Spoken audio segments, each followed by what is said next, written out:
Hello there, and welcome to What's the Point?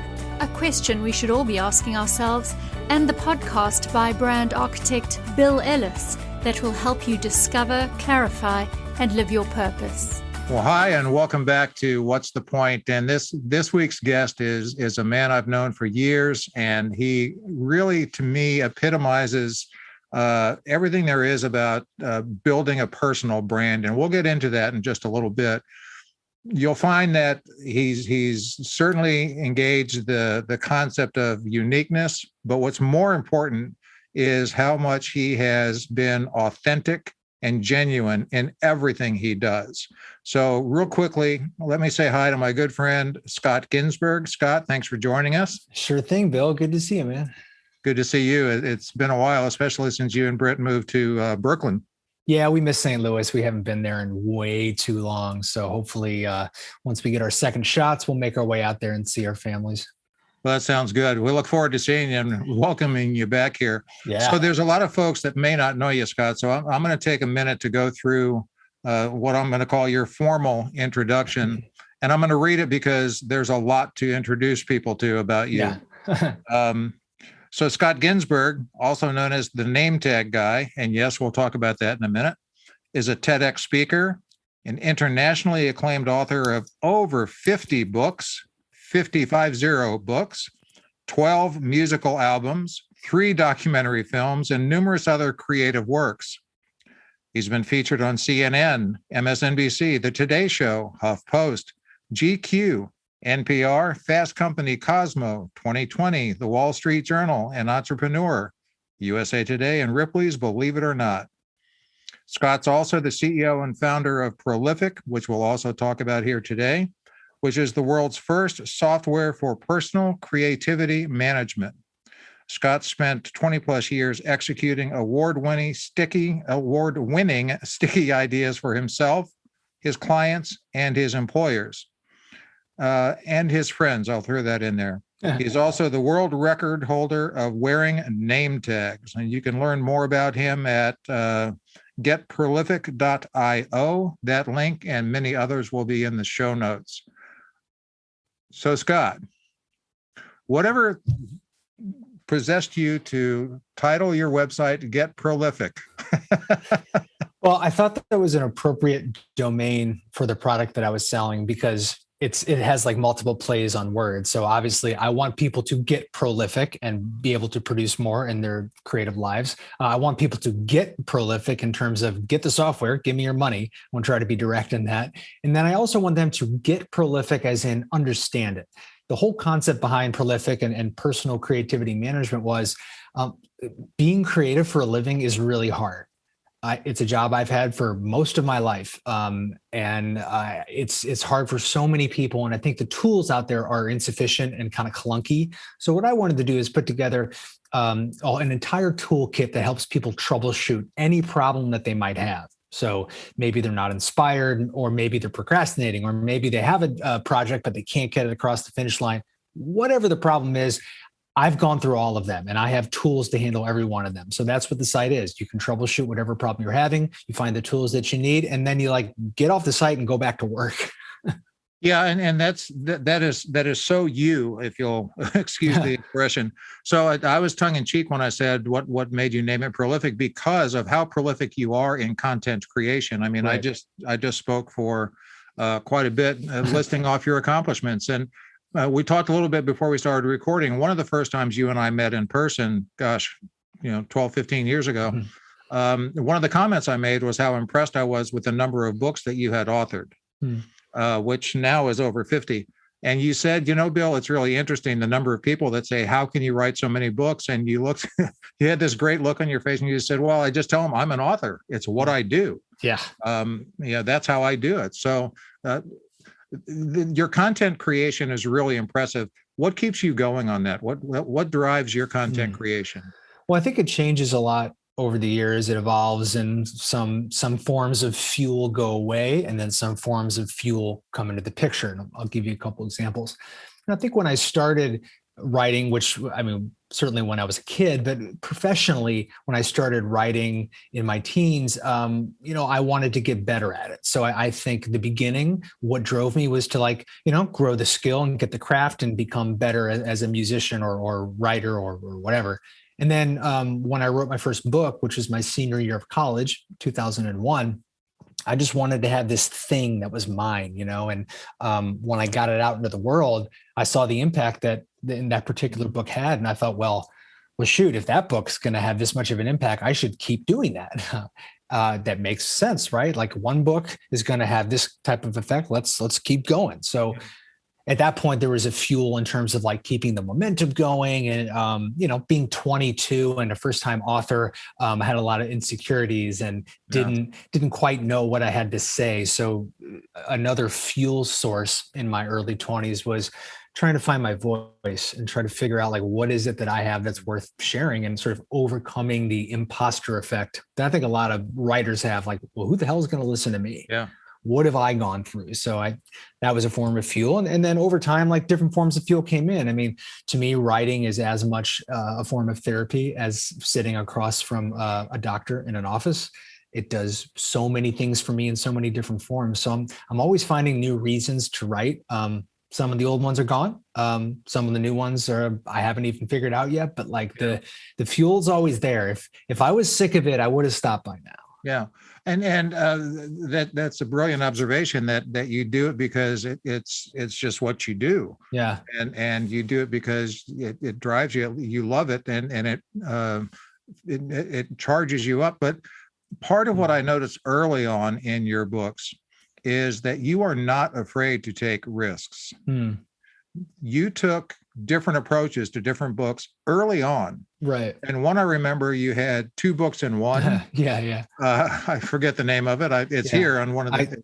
I have it here. It's holding up my computer, so I can't take it or my screen will fall. But it's called Stick Yourself Out There. Yeah, it was a double book. Yeah. Yeah. I think most of us these days would have a problem if we took out what our computers are being held up by. It's certainly different from looking from this side than from anyone looking in at us. So your writing hasn't really diminished at all, but you've expanded the venues and the different media that you write on. Yeah. Let me stay with prolific.io just for a few moments, because number one is current, and number two, I love to read it. I get it every day via LinkedIn. Thanks. And that's a key. All of you people listening, I get it every day on LinkedIn. So here are some of the topics. Being free from the impediment of mood, freaking out at the first few signs of trouble, finding those small hidden islands of freedom. How cool is that? Find some way to make it suit your purposes. I definitely want to talk about that one. Feeling joyful and alive in the giving moment. Everything you want to create is already inside of you. That's just this week. Yeah, there's a lot there. And, when you become a user of Prolific, you're not going to get an email that's going to say 10 ways to overcome writer's block. And I'm not going to give you 4 headlines that are guaranteed. Like, I don't care about that. And that's not why I'm here. I mean, to me, it is a discipline. It is an entire religion that I have lived my life by for so long. So that's why you see the stuff that like you just read. It's high level, it's philosophical, but it also has tools that are going to help people find these things where I'm not trying to help people write 1,000 words a day. I'm trying to help them understand what it means to be a creator and how to do it in a way that makes them proud. Yeah. And what's key there to me anyway, Scott, is when you say for them to become a creator, because it's not just for those of us that want to be a writer or be a better writer. Yeah. If that's the case, go back a week or two to my episode with John David Mann, who's put out a book, How to Write Good, or at least gooder. And that's a great one to read for anyone aspiring to be a writer, just anyone that wants to write better. But your content is not about being a writer. It's about how to better accomplish what you want to accomplish in this world. And it shares a lot of things in my experience through the years that we all face, whether we are creating content or not. Right. And that's what's really cool about it. Well, thank you.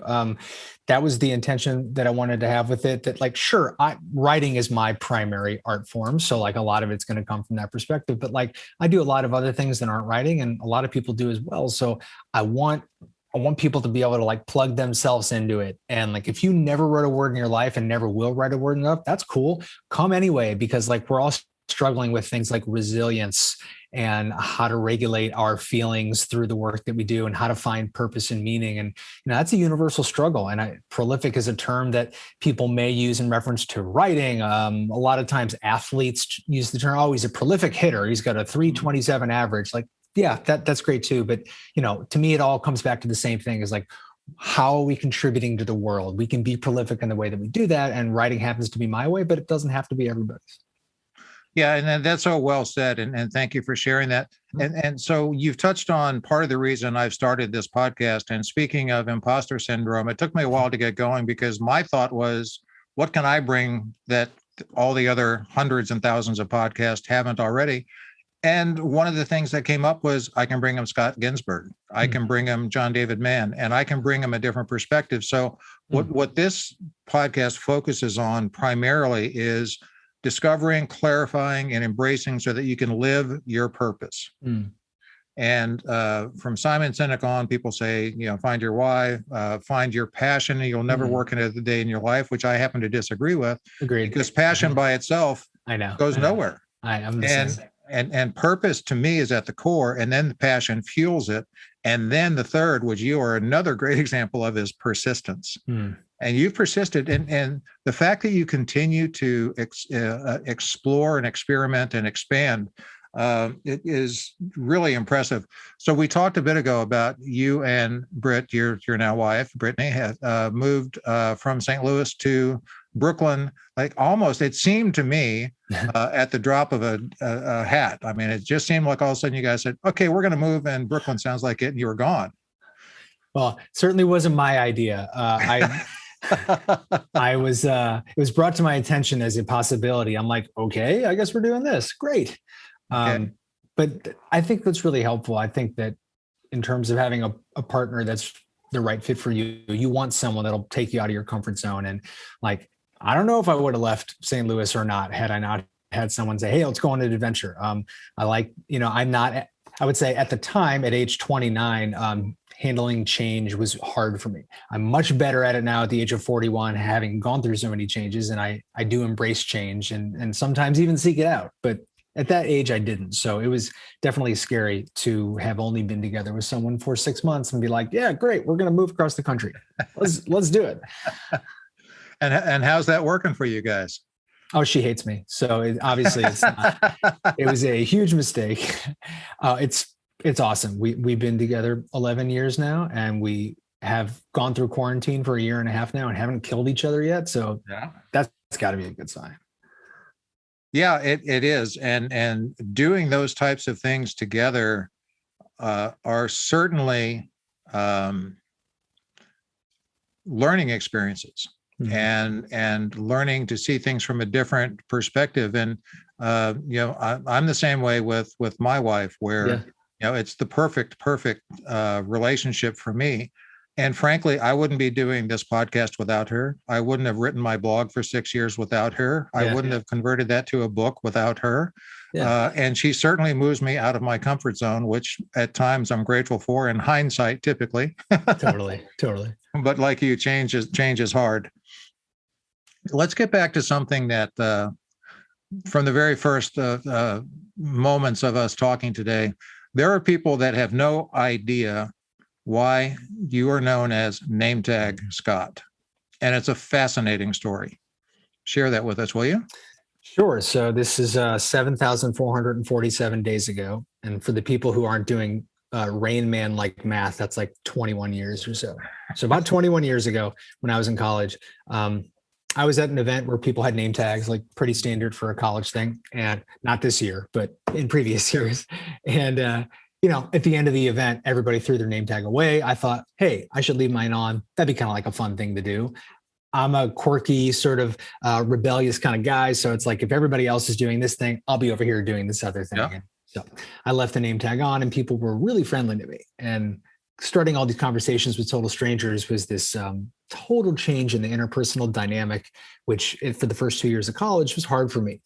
Despite being an extrovert, I didn't have a lot of friends and I was spending way too much time isolating, and I needed something to force me out there. So the name tag really did that. And now at the time, there was no intention of like starting a business around this thing. It was just like how many things do people do in college that they just forget about the week later? We all do dumb stuff in college, and that's kind of what this was. But I don't know, man. Some part of me said you should keep doing this. For some reason, this is going to pay off, and I don't know why, but I just kept doing it. And about 6 months to a year into it, when I was sort of taking notes of what people said about it and how people reacted to it, I'm like, I have to write a book about this. This is so interesting. I don't think anyone's done this before. So let's see where that will take me. And sure enough, here we are. Well, and we'll talk more about this, but one of the key things that I learned, one of the key dynamics that kept you going on this, other than your curiosity, the fact that you wore it not just to be, like a knucklehead, but because you were taking in the reactions and making notes figuratively and then literally making notes. But what it really opened up to you, which I've learned, is the power of approachability. Yeah, for sure. So when people would see you with a name tag, they'd be drawn to you, good, bad, or indifferent, but they'd be drawn to you, right? So you were approachable because of that name tag. Yeah. And prior to that, it's not that I was so unapproachable. It's that, I don't know, there's 16,000 people and then, I'm feeling invisible and I'm like, I got to stand out. I got to do something, but not for the sake of standing out. Like I can also run around in a thong and stand out. I'm glad you chose the name tag. Well, for the record, I have done that too, but that's a whole other podcast. Moving on. Yeah, that gets a very different type of attention. So whereas doing that, pretending to be a character on Jackass versus wearing a name tag, I thought, well, this is actually, there's some substance here because it's a way to connect with people and to create an outlet for a conversation that probably wouldn't have existed otherwise. And that's what made it really special. It was very human and vulnerable because, I'm exposing myself. It's like, there's a piece of personal information that a lot of people aren't comfortable giving that out. And I'm saying, hey, you can come into my orbit here if you want to say hi. And it can be very uncomfortable at times. Yeah. And it's also a great lesson, Scott, I think, and myself and everyone listening, I would assume virtually everyone listening, if not everyone, struggle sometimes with stepping out of their comfort zone. So by you not only wearing that, but continuing to wear that, in particular in a college setting where, let's face it, the only place that you're going to get more grief from other people is probably in a high school setting. But for you to continue wearing that, you walked through the discomfort.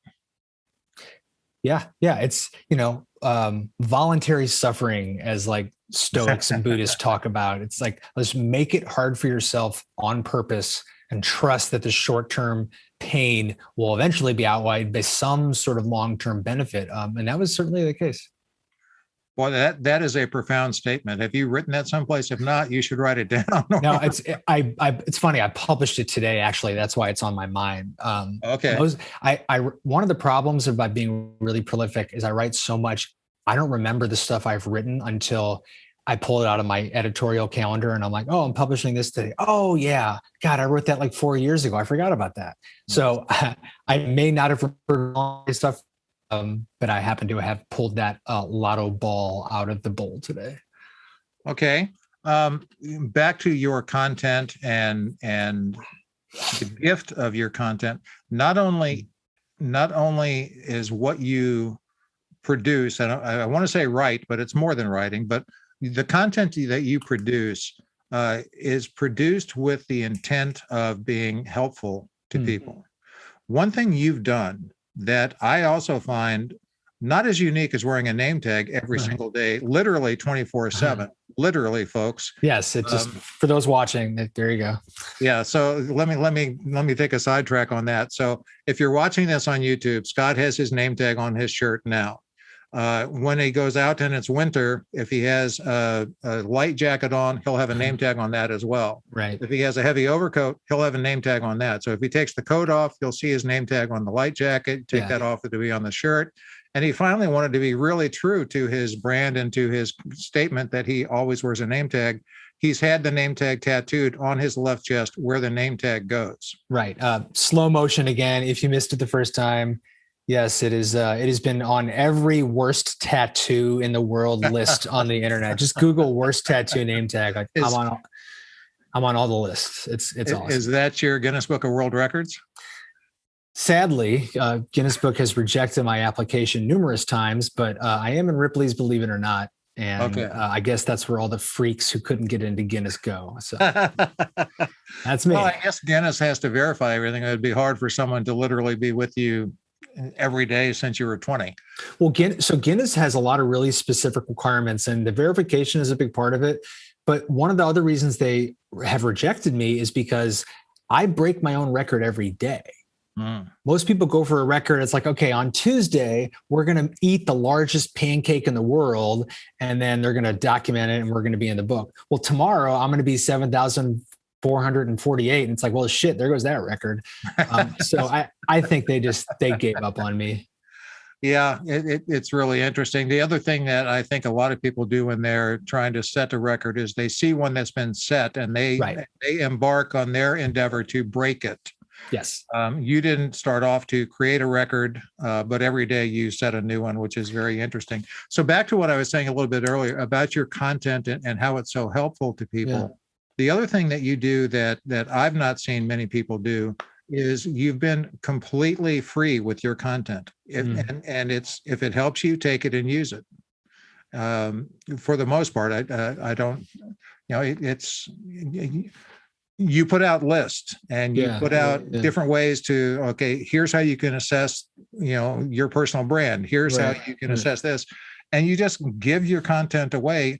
I mean, you sell it in books and you sell it professionally, but it's also something that if someone sees your work and is touched by it and uses it for personal benefit, you're fine with that, which I think is terrific. Yeah, this is a hugely debatable topic that I've spent so much time debating that I don't even care to get into the details anymore. And I will just say, like, it's just part of my personal value system. Like I make stuff because I want to share it, and that's it. Like there have been times when I've monetized it more or less effectively than others. I mean, Prolific is a SaaS platform that I am monetizing through subscriptions. So that content is behind a paywall. But for the most part, I give it away free. I've had so many people ask me that if I am concerned if people will steal it. And I'm like, I hope to God people steal it. That's the whole point. What a gift, what a compliment for someone to say they could steal it. There's actually, this is kind of a neat thing. So excuse me, grab this here. So this is a book I wrote called Steal Scott's Ideas a couple years ago. The book itself is called Steal Scott's Ideas because it's full of ideas that I literally want people to steal. And one of the fun ironies about this is on my Google alerts for the phrase Steal Scott's Ideas, there is a discussion board. I want to say it's in Russia, I think, but every once in a while it comes up because there's some thread of some discussion board in Russia where people are trying to pirate the book. And they're like, hey, I was excited when this book came out. Does anyone know where to get it from? What's a BitTorrent or wherever? Yeah. And like, it's the moderation is closed. And I'm so pissed because I want to just go, hey guys, it's Scott. Here's a PDF, enjoy it. But I can't get on there. So just like the irony is not lost on me that people are actually trying to steal the book that's called Steal Scott's Ideas. So that's what happens when you give it away. I very well could have screwed myself out of thousands or millions of dollars by doing this. And I'm okay with that because I think part of prosperity and abundance is trusting that I will always have more and I will always share more and people will pay and I'll be okay. And again, another true nugget. I hope all of us listening write that down, or go back when you can be, if you're out jogging or working out or something. When you get back to your workstation, write it down. The other thing that I take from what you just said, Scott, is part of what makes Scott Ginsberg. That is part of the authentic, genuine Scott. Right. You do it because that's who you are. Yeah. It's I'm not opposed to charging, and I do that, but like here's a slightly unrelated example. When I started my current job about 3 years ago, on Fridays, or maybe every couple Fridays, I would make guacamole for the office.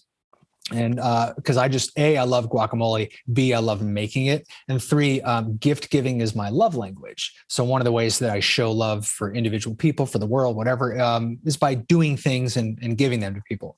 And this woman that I work with, she says, "Are you making guacamole?" I'm like, yeah. She goes, "Oh wow, I love guacamole." I'm like, "Cool. Well, like, give me a few minutes. It'll be done, and we got chips and everything. It'll be ready." And she's like, "Why are you making this?" I'm like, "Oh, I love guacamole." She goes, "Yeah, but are we having a happy hour, or like, did you do something wrong?" Like, she was so, her brain broke. Why would this person who's only worked here for 3 weeks be making guacamole for 18 people that he doesn't really know where it was? And I'm like, God, I actually didn't know what to tell her. I'm like, this is who I am. I do stuff. I make stuff. I give it to people. So in whatever area of my life, whether it's writing or making guacamole, this is who I am. And I tried not being that version of myself, and it doesn't work. That's very funny, but also another great example outside of, I mean, I guess that could be considered making content. I don't know. Sure. Anyway, so once you moved to Brooklyn, and I was able to start following you on more so on social media, I started seeing pictures and seeing posts of my good friend Scott with a guitar in under viaducts in New York City, and just in really, I'll call them not odd, but unusual places. And it suddenly occurred to me, boy, you know what? He always said he's a musician. Look, he is. Yeah. I mean, what draws you to places like that? I mean, again, I know you love music. I know you are a musical enthusiast, and you come from a music-driven family. Yeah. You play a lot with your folks, I think, when you're home. Yeah. What got you out to some of those again, unique places? So in Brooklyn, where I live, we're really close to Prospect Park. And Prospect Park was designed in 1868, I think, somewhere in the 1860s by Frederick Law Olmsted, who did Central Park and has just done a lot of really amazing stuff. And in Prospect Park, there are 5 tunnels. And they were designed at the time to be more like rooms and less like tunnels. And they're different sizes and different types of materials and whatnot. But there's one tunnel by my house that's probably 100 feet long, and it's amazing. It's got cedar, or at least as well as they can preserve a 170-year-old thing with wood. It's amazing. And when you walk through it, you realize the acoustics are tremendous. Okay. I've always had a really strong ear for acoustics. I've loved to play music in stairwells and post offices and wherever has like really nice, churchy sort of reverberant acoustics. So I would go through this tunnel when we go on walks. I'm like, God, I gotta come back and play here. This is so cool. And the first time I did it, I was like in the corner of the tunnel, kind of facing the wall, because I'm like, I don't want to bother people. I don't want to be too like out there with my music. And I'm playing, and I'm like, this sounds really good. This is cool. I got to come back. And I was playing one time, and this guy came by and goes, "Hey, this sounds really good. You should play in the middle of the tunnel. It'll sound better." I'm an audio engineer. It'll sound better if you go stand right there and then face the wall, and then the bounce will be a lot better. I'm like, yeah, you're right. I should go do that. So this is actually a really interesting parallel with wearing a name tag, because there's an exposure thing here. Because playing music in general in front of other people is a scary thing, whether you have stage fright or not. It's even scarier if you're playing your own music, which I do. I'm not a covers guy. So there's the vulnerability of sharing these really deep things to strangers. And now in this tunnel, which is huge and loud, and like, you don't need to amplify. Like, I just sing and play as loud as I can. It really carries. So, there was a lot of this like trepidation, but like I started doing it, and like people just show up, and they run into the tunnel, or they sit in the tunnel and they wait and listen to songs or say hi or give me a couple bucks or whatever. And it became this really like incredible interaction. So I was so blown away those first few times that I started to come back, once a week or twice a week and play these concerts. And it was just one of these great transformative things. It changed the way I sang. It changed the way I played, changed the way I wrote music, just because I was thinking like, okay, if I write this song and I play it in the tunnel, it won't work if I do X, Y, and Z. I should really do A, B, and C, because I got to work with what I got in my surroundings. And it was just this period of a couple of years when it sort of changed my musical life. And I'm showing a little postcard here. I made a concert documentary called Tunnel of Love several years ago with a bunch of my friends and family, and played a full concert like I usually do, but also did some sort of kind of like a Bruce Springsteen documentary. If you've ever seen one of those, Springsteen like tells these sort of stories about the songs in between the tunes and sort of sets them up. And that's what I did. And that was the first movie that I made, all because I walked in this tunnel and I'm like, holy shit, I got to come back here. So where is that available? Yeah. So tunneloflovedoc.com. That's where you can watch the movie, not surprisingly for free. It's also on YouTube. It's on my various websites and whatnot. So it's very easy to find, as Spotify as well.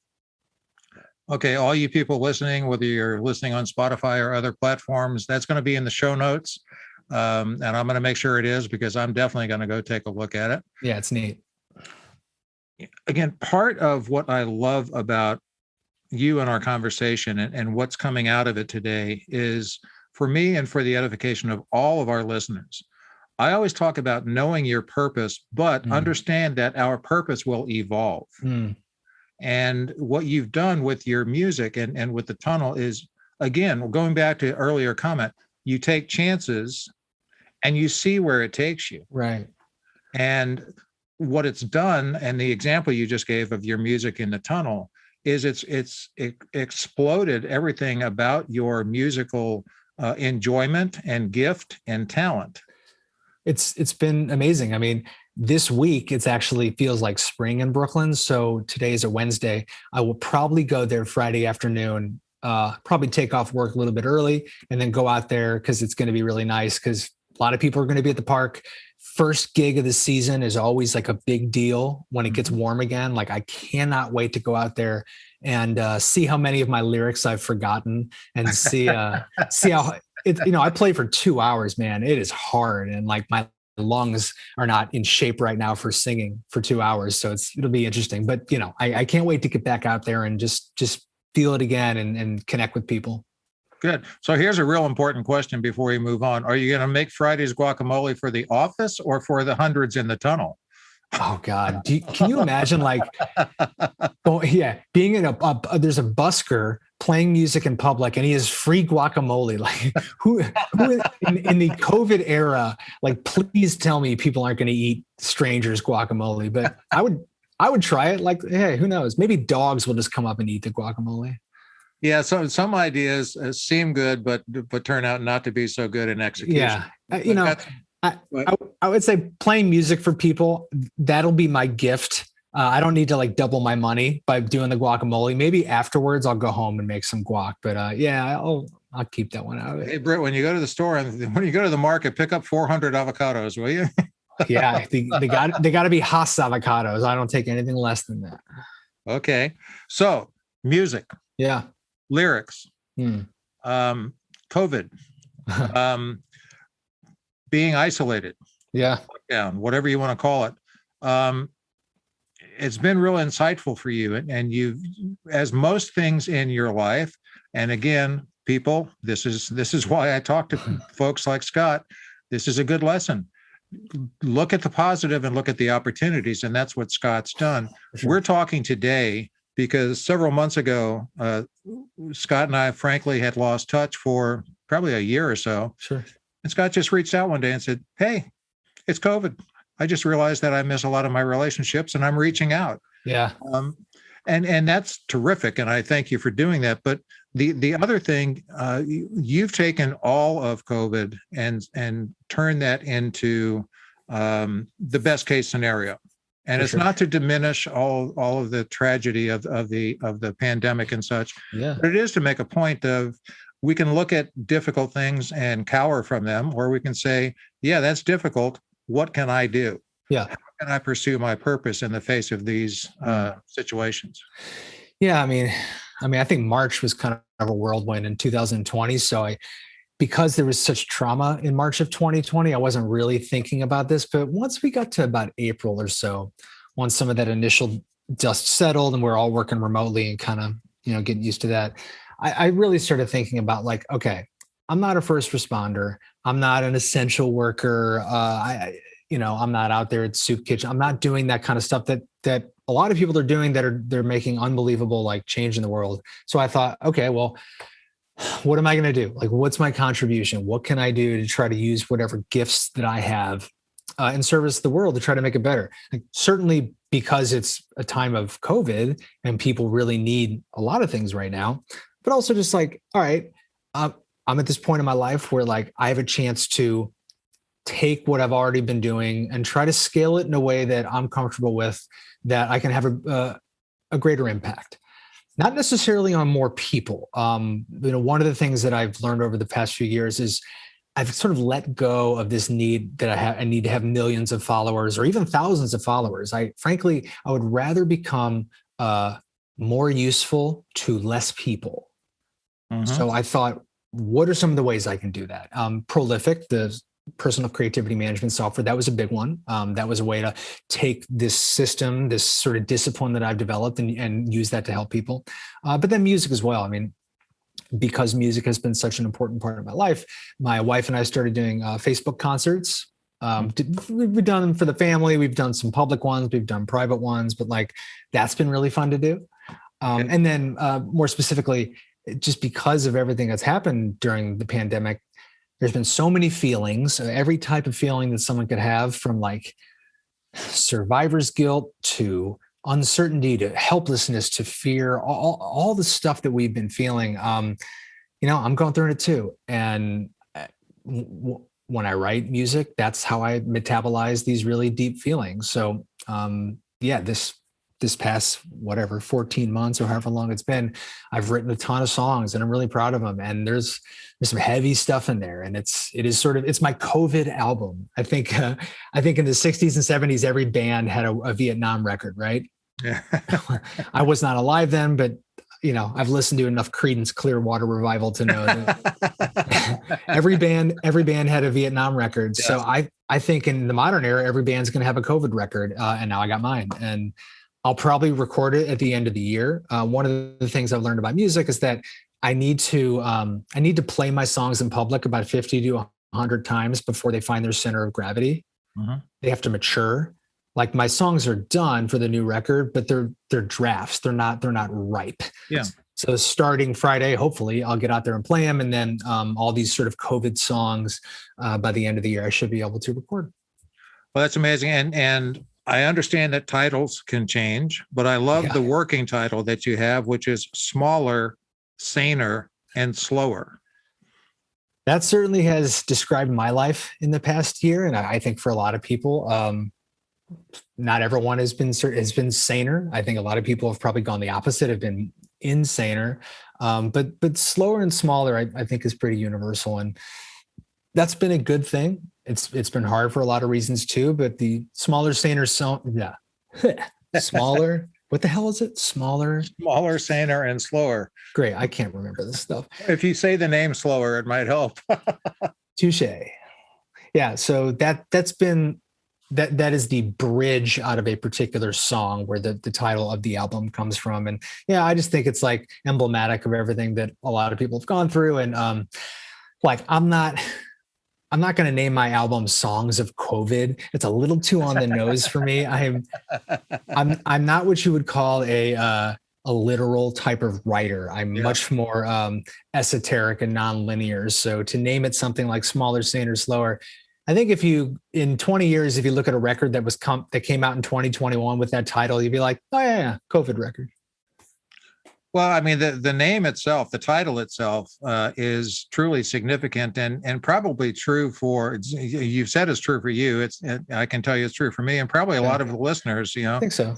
One of the three, if not all three. Mm-hmm. Saner may be in question for some of us, but smaller and slower is. Let me ask you a favor. Sure. I don't know if you can play a song with your earbuds and the cord and all of that stuff. But would you share a bit of a song with us and just to get ready for your Friday concert? Yeah, absolutely. Give me 1 sec here. Yeah. It's like one of those talk shows. Oh, I have my guitar right here. Isn't that interesting? Well, actually, in your case, it's 100% believable because I suspect that when you're at your home office, just every now and then you'll pick that up and bang out some words or lyrics or something. I do. Oh, look at this. You can see your face reflected in. That's so cool. I've never done that before. All right. I'll keep it angled up here. My video is reflecting off his guitar face on his video projector. Okay. So this is a suboptimal, but I'll do the best I can here. Okay. So I will very briefly do some VH1 storytellers and just describe the song a little bit. So everyone has had a night in their life when they stayed out too late, or they got really drunk, or they were falling asleep behind the wheel, some sort of traumatic circumstance, and they woke up the next morning and they thought, "Whew, I'm so happy to be alive right now." Mm-hmm. We've all been in that situation before, and I think COVID, in a lot of ways, people felt that way. I certainly felt that way, but not because something traumatic happened. I was just happy to be alive. And I think that with so much suffering that's gone on and so many people either losing their lives or losing lives of people close to them, I'm frankly just happy to be here. Like literally happy to be here, and they're happy to be here just wherever I am in my life right now. And I wanted to write a song about that, so I did. And it's called Just Happy to Be Here.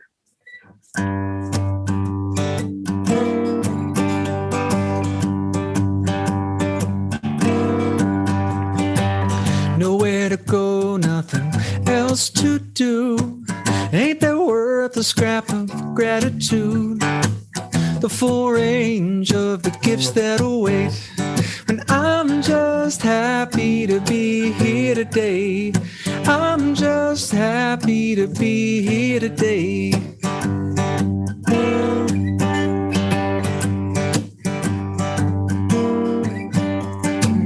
Don't need a bleeping hospital bed to decipher the blessings next. Don't need to wake up in a morphine haze to think I'm just happy to be here today. I'm just happy to be here today. And what if the joy was nothing but now? I narrowly escaped fate's claws. So battle and toil wins anyhow. My low ambition is so highbrow. I'll take your money, power, status too, but I will not hold my breath, waiting for proof. So let the orchestra play me off stage, 'cause I'm just happy to be here today. I'm just happy to be here today. Your life alone is cause to pause and say grace, 'cause I'm just happy to be here today. I'm just happy to be here today. Thank you very much. And that applause is multiplied by everyone listening. And, yeah. Don't hang yourself with your earbuds. Putting your guitar back. What a way to go, though. Hey, thanks. So a world premiere song right here on What's the Point podcast. That's pretty impressive. Thank you. You can find that song on the album Smaller, Saner, Slower. And to find that album, which is coming out later in the year, people should just follow you on social, right? And all of the links, LinkedIn, Facebook, Twitter, Instagram, all of your contact points will be in the show notes. Yeah. Whatever social media platform currently disgusts you, I'm probably on it. Well, and the other thing is, it's real easy to find this man, because all you have to do is Google Nametag Scott. Yeah. And you're going to find all sorts of things about him.